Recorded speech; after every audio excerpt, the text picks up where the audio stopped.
So yan mga kapugso. Yan na yung ginawa ko dito sa electric fan. So yan. Meron akong sirang stand dito ng electric fan. So ikinabit ko tong clip fan. Yan. Yan. Paano ko siya ginawa? Ito binutasan ko dito. Yan. Binutasan ko siya para papasok ko yung tali. Tapos tinalian ko lang yan. Tapos kasi pag hindi mo siya tinalian o ginawa ng stopper, babagsak yan bababa yan. So yan. Ginawa ko siyang ganyan.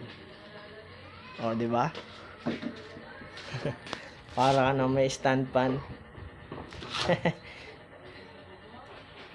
So yun, imbis naman ibenta yan sa junk shop o itapon, di mapapakinabangan pa. Para hindi na ikiklip to kung saan saan. Nakaganyan siya. See? Hindi naman siya bababa kasi